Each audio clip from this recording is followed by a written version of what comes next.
But anyway. Moving on. This is another one that really might be stale. Contenders versus pretenders. Does anybody have any crazy contenders? Toddy, before we throw to Alex? Crazy? I mean, besides the obvious. Obviously, not, like the Celtics. Yeah, Celtics, Cavs. Cleveland, yeah. OKC. Alex, let's hear it.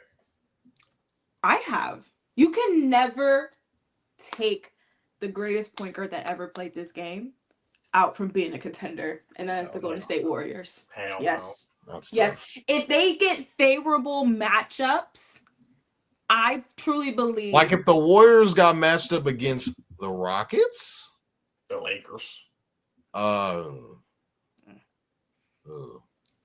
don't think I truly think the Warriors could make some noise. I think the Lakers are contenders. Is that crazy, Kevin, to you? I think that's... It depends on their matchup. If they play Denver in the second round, they're done. There's no way. I mean, think about it like this, Alex. Even if they get to the West and beat the Nuggets in 6, you're going to have to play Evan Mobley and Jared Allen or Porzingis and Horford. Justin Hayes and Alex Len are not going to hold up.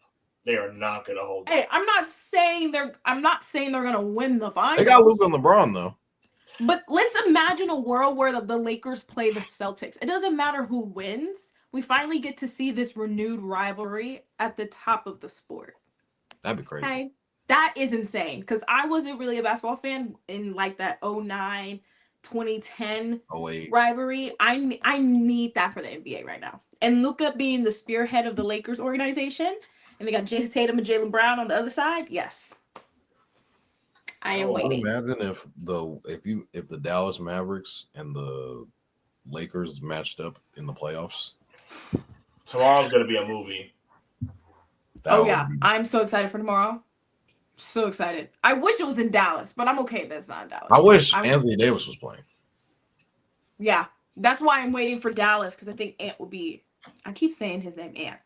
Davis will be healthy and playing, and hopefully they don't have whoever they have as a center who sucks because he's the 4th string. So before I move on to pretenders, we got a comment from our father, Alex, and I want you to answer his comment. So we're talking about contenders, and he said the Houston Rockets. Toddy, I want you to take out in a second. Alex, what do you think? Can the Houston Rockets be contenders? No. I don't know what they gave a win a playoff series. Only because... You don't think they're matchup dependent like the Warriors? They are matchup dependent, but they are very young. And I think they're just... I don't know if they have it yet. Right? I feel like a lot of times in the West, you see these young teams who get a top 3 seed and something just happens in a playoff series and it just doesn't go their way. And I feel like we're going to see that with Houston. I think they're very well coached. I think they have a great point guard in Jalen Green. I think Sengun is an amazing center, even though he's undersized. I just don't... Because right now they'll go up against the Lakers. And I don't know what they could... That's going to be a very long series. That's not going to be like a little sweep, right? That's probably going to be at least... The Lakers would match up with the Rockets. Yeah. So that series would go 6 and 7. And you're a team that has no experience in playoff wins or in winning a series. And you're going to go up against Luka, who just brought his team to the finals as a 5th seed last year. And then you're going up against LeBron James. Okay. So let me go ahead and kick this pretenders off with the one and only New York Knickerbockers. Tough. Toddy mentioned it. The New York Knicks. Toddy mentioned it. They're 0-7 against the Cavs, Celtics, and Thunder. All of those 7 games are combined losses of 20 points. You sent 4 unprotected first-round picks and a pick swap for Mikal Bridges. And I get it. You know, Mikal Bridges on the Nets looks like the new shiny toy. First 27 games, or no, he only played 27 games in his first year after the trade deadline, and he averaged 27 points. Now the conversation around Mikal is, can he be an all-star? Who's going to trade all these picks for him? Could you imagine if they would have just traded 2 unprotected first round picks in a swap and had 2 unprotected firsts to go get a Kevin Durant, to go get someone that's gonna make a change, to go add some fucking depth. But Kevin Bridges is averaging 17.5 points. Now the question is, was Brooklyn a fluke? I don't think it was a fluke. People can say he changed the jump shot. There's just so much going on with the Knicks. They are the worst team in defending the 3 in the NBA. Playing against the Celtics and the Cavs, you guys are Celtics fans. That's all you guys do. And if you can't defend it, you truly have no shot. There is a big gap from the tier 1 teams in the East, which are the Celtics and the Cavs. Mm-hmm. There's a huge gap. And then there's tier 2. And the head of that are the New York Knicks. You know, Alex talked about what guys are known for. Cat's known for shrinking in the playoffs. You know, we saw Jalen Brunson last year. This is a team that lost to the Pacers in 7, and we would have said, if you would have told me this is the way they look now, I would have thought you were crazy. You're thinking they're going to reload, they're going to come in here, and they're going to do what they have to do. They make a big trade for Cat, they re-sign OG, they bring in Mikal, and they have no depth. So as soon as one of these guys go down, it's a problem. And they're a pretender in my book because, like I said, you're not going to say they're one of the best teams in the East. And because once they line up against those 2 teams, no one believes they're going to win. Yeah, can they beat the other team? Can they beat the Pacers? Yeah. Can they beat the Pistons? Sure.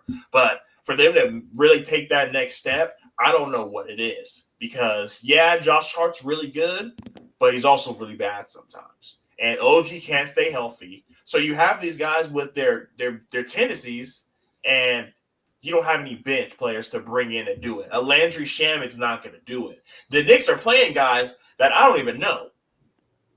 So I have them as one of my pretenders on here. Alex, who do you have on your pretenders list? To go back to that Knicks point, I think that one thing that's a lot of these players, when they enter in Thibodeau's system, he will play you 40-plus minutes every single night. And I think a lot of these players aren't accustomed to how many miles that is over a very long season. And I think that is maybe the reason why you see Mikal Bridges being acted some type of way. I mean, Cat's been playing out of his mind, don't get me wrong, but we'll see how that is in the playoffs. My pretenders are the Milwaukee Bucks, because they're not winning anything. And I really feel like they think they can make a jump. But what standing are they in right now? They're probably what? Fourth?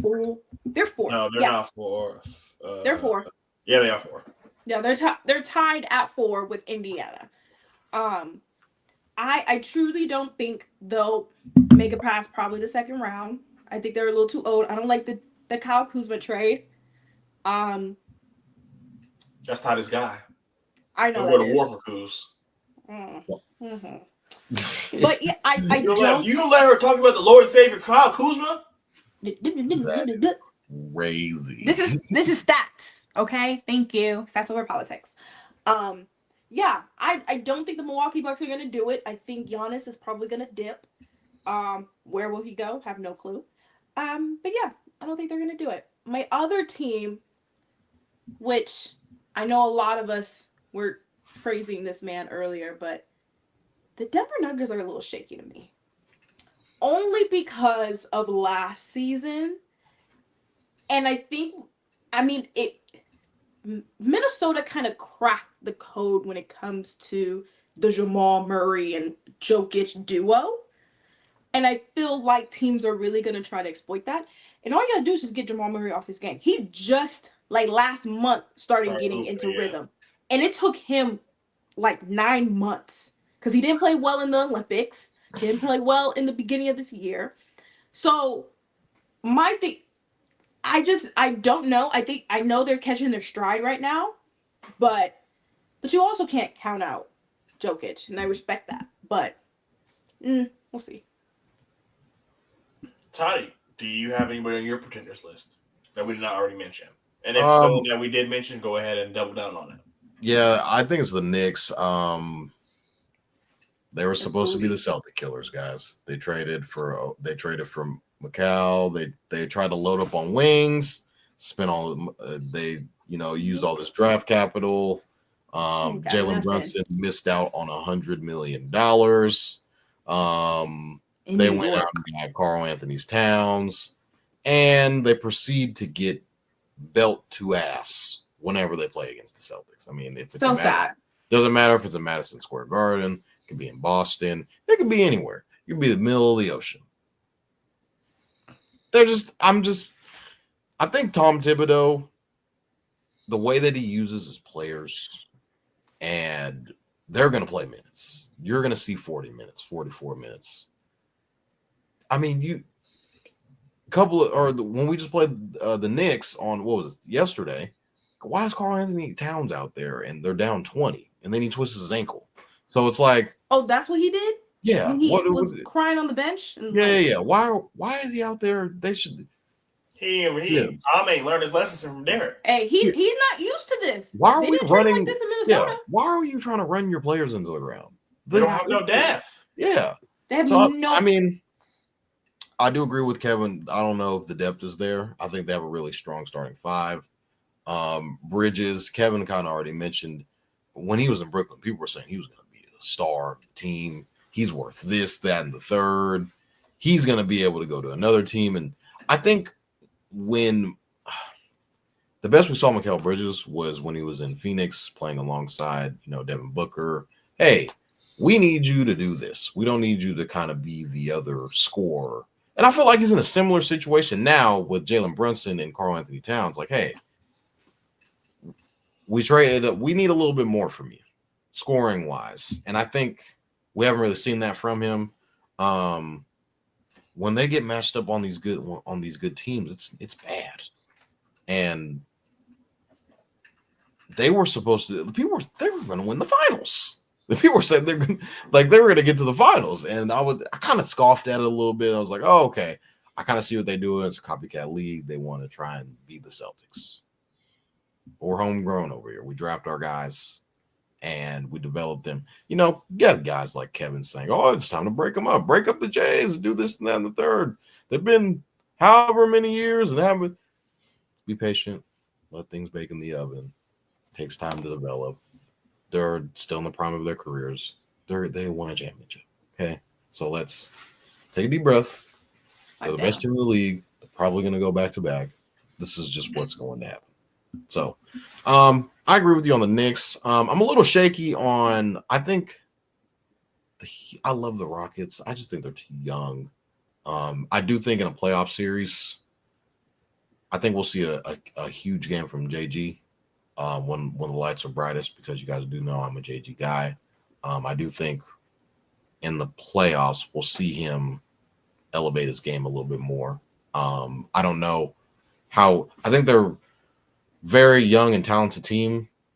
I just don't know how their style of play is going to translate to playoff basketball, because you need half court scoring in a playoff setting. I think they can get that from Jalen, from JG, but I just don't like. Amin is built for the regular season. He can't shoot, and I feel like in the playoffs, I'm gonna be like, all right, go ahead in the corner, knock that three down for me. Oh, okay, we just gonna sag off on you, big dog. Go ahead, go do your thing. Go ahead, you got that. He with us. Kev know what I'm talking about when they're in the gym. Oh, he with us. You got guys like Dylan Brooks. He's a very spotty shooter in the playoffs. Fred VanVleet obviously is a champion. I don't know what he's going to be able to bring to the team. I just don't know if their team is built currently right now for the playoffs. Sengun is I don't know what I'm going to get from Sengun. I get they were like one of the top teams. He was an all-star. I don't know what I'm going to get from him night in, night out. Like with the other night, he had 13 points and he was supposed to score. His over-under was like 25 or 20 points. He scored 13. Has a shit ton of rebounds though. But you're going to need half-court scoring in an offensive in a playoff setting. And I don't know if the Rockets are going to be able to score consistently in the half-court setting in a playoff series to win a series. So the Rockets are probably one of my pretenders. I love Jalen Green. I love him. Love him to death. But I just don't know if their team is constructed right now to win a playoff series.